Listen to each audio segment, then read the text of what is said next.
네, 1910년 일제에 의해 국권을 빼앗긴 이후 우리 민족은 말할 수 없는 어려움을 겪어야만 했습니다. 한국 독립운동을 도운 많은 외국인들이 있지만 이대에 걸쳐 계속 한국의 독립시사들을 도운 피치 목사 부자가 있는데요.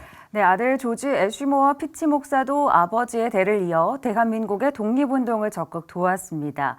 특히 김구 선생을 숨겨주면서 임시정부의 해체로 이어질 수 있었던 절체절명의 위기를 해결했습니다. 계속해서 김효정 기자입니다. 중국 상하이시 뒤룬루. 빨간색 십자가가 달린 전형적인 중국식 건축 양식으로 세워진 교회가 있습니다. 아버지에 이어 아들까지 2대에 걸쳐 일제강점기 독립운동을 헌신적으로 도운 미국 피치 목사 부자를 기념하기 위해 세워진 홍더탕 교회. 1870년대 중국 선교사로 파송된 아버지 조지 필드 목사. 1910년 한국이 일본에게 주권을 빼앗긴 이후 상하이로 망명한 이들이 늘면서 한인들의 비참한 현실에 관심을 갖게 됩니다. 구제사역에 앞장서면서 한인 예배에서 말씀을 전했고 예배 장소가 없어 어려움을 겪을 때도 적극적인 조력을 아끼지 않았습니다. 상하이 한인교회의 첫 세례식 수세자 김철과 최마리아도 피치 목사에게 세례를 받았습니다. 1818년 9월에는 전도사였던 여운형과 함께 상하이 교회의 대표로 평안북도 선천에서 열린 장로교 총회에 참석해 한인교회의 정황을 보고하고 선교사 파송을 청원하기도 했습니다. 예배당을 여러 곳 옮겼습니다. 처음에는 이제 미 해군 YMCA에서 시작해가지고 여러 곳 옮기다가 이제 마지막에 3일당이라는 예배당을 마련했는데 그 과정에서 그 피치 선교사 아버지 피치의 도움이 컸습니다. 아들과 함께 한국에 온 일이 있습니다. 그런 그 도움도 우리가 좀 이렇게 기억해야 될 것입니다. 상해 임시정부가 꾸려지면서 피치 목사는 구호품과 의연금 등을 모아 독립운동가들을 적극적으로 도와줍니다. 독립지사들의 양성소이자 임시정부가 설립한 한인학교, 인성학교 기금 모집을 위한 고문으로도 활동했습니다. 미국과 유럽으로 가는 루트는 거의 단절되고 상하이가 중요한 거점으로 부상하면서 한국에 있는 언더우드, 사무엘 마페 선교사가 써준 소개장을 받아 수많은 독립운동가들이 미국행 승선권을 살 수 있도록 도와주기도 했습니다.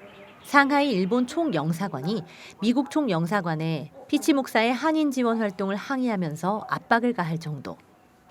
1923년 2월 상해에서 병으로 세상을 떠나기 전까지 그의 한인 지원 활동은 끊임없이 이어집니다.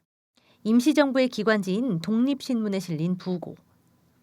우리 한인에 대한 다대한 동정심을 가지고 우리 독립운동에 대해 비밀리에 또는 공공연하게 막대한 원조를 여하던 미국인 피치 목사는 신병으로 인하여 지난 17일 상하이 자택에서 별세하였는데 당년이 78세이더라. 당시 한국인들이 피치 선교사를 얼마나 사랑했는지 엿볼 수 있습니다.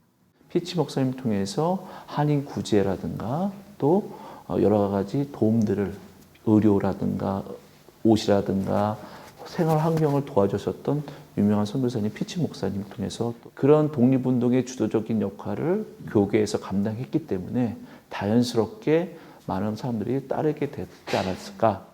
아버지 피치 목사의 지극한 한국 사랑은 이후 아들 피치 목사에게도 이어져 독립운동과 교민사회에 영원히 기록될 족적을 남깁니다.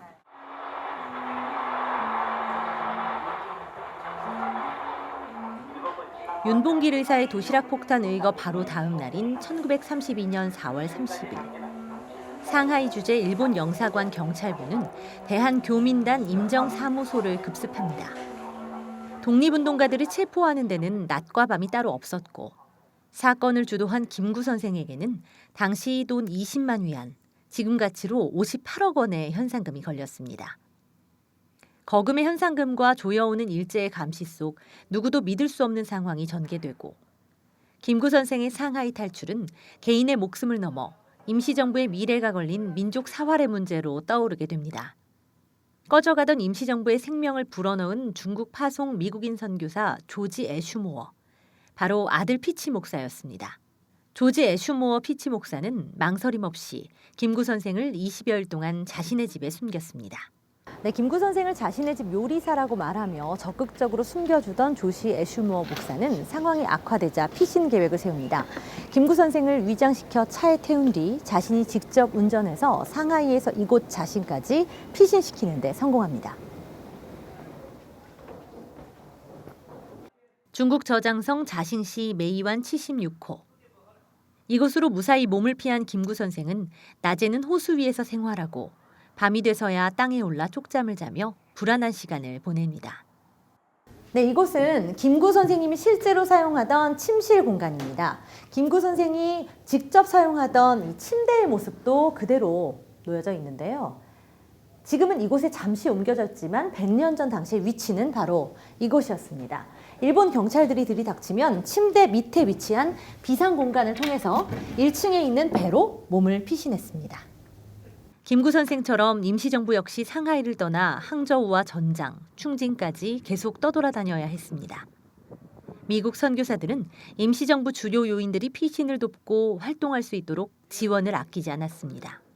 김구 선생님의 역할은 그냥 우리가 알고 있는 주석의 역할뿐만이 아니라 우리가 밝혀지지 않았던 비밀 활동들의 그리고 그러한 총체적인 책임을 맡고 계셨던 분이셨기 때문에 아마 민족주의 계열에 큰 타격을 입지 않았을까. 심지어는 이러한 활동들이 우리 임시정부가 이동을 할 수 있었던 그러한 계기가 사라질 수도 있지 않았을까라고 생각이 듭니다. 피치 목사는 안창호 선생이 일경에게 체포되자 불법적인 체포에 항의하면서 공개적 석방운동을 펼쳤습니다. 부인 피치 여사 역시 1942년 3월 뉴욕타임즈에 한국 독립의 정당성을 호소하는 기고문을 실어 국제적 관심을 촉구했습니다. 또 중국에서 2대에 걸쳐 선교를 하며 관계를 맺은 국민당 고위 인사들과의 친분을 활용해 장제스의 부인 송메이링에게 편지를 보내 임시정부를 공식적으로 승인해달라고 요청하기도 했습니다. 1947년 YMCA 총간사로 한국을 찾아 1949년까지 전국을 돌며 구호 사역을 펼치는 등 피치 선교사 가문의 한국 사랑은 끝이 없었습니다. C채널 뉴스 김효정입니다.